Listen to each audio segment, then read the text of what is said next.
বন্ধুরা, আজ আবার আপনাদের জন্য চলে এলাম একটা গাছ নিয়ে কথা বলার জন্য। ভিডিও থাকবেল দেখে এতক্ষণ নিঃসন্দেহে বুঝতে পেরেছেন। হ্যাঁ, আজ আমি আপনাদের সাথে লজ্জাবতী গাছের আশ্চর্য উপকারিতা, ভেষজ গুণগুণ সম্পর্কে আলোচনা করব। আপনি কি কখনো এমন একটি গাছ দেখেছেন যেটাকে স্পর্শ করলেই তার পাতা মুহূর্তেই বন্ধ হয়ে যায়?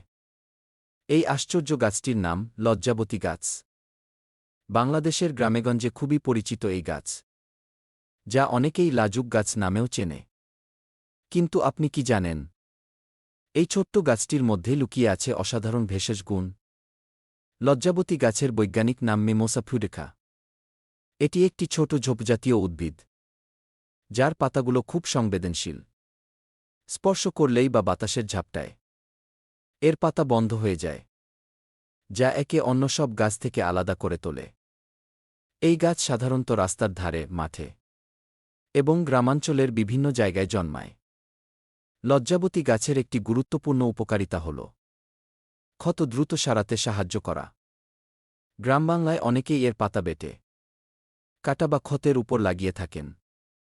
এতে প্রদাহ কমে এবং ক্ষত দ্রুত শুকাতে সাহায্য করে বলে ধারণা করা হয়।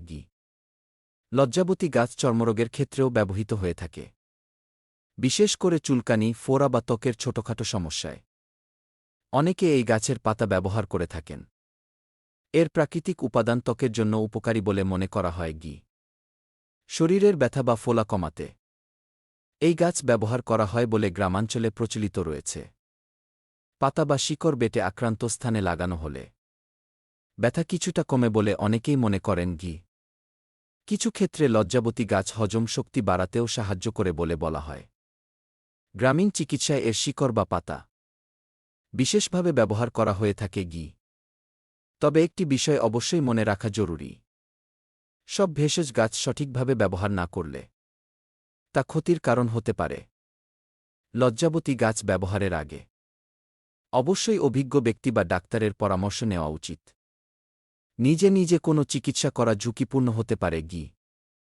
প্রকৃতি আমাদের অমূল্য সম্পদ দিয়েছে। এই ধরনের ভেষজ গাছগুলোকে চিনে রাখা এবং সঠিকভাবে ব্যবহার করা আমাদের দায়িত্ব। আমাদের উচিত এই জ্ঞান নতুন প্রজন্মের কাছে পৌঁছে দেওয়া এবং ভেষজ গাছ সংরক্ষণ করা।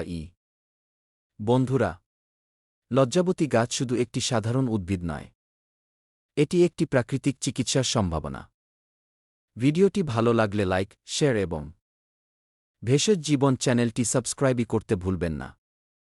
সচেতন হন, সুস্থ থাকুন।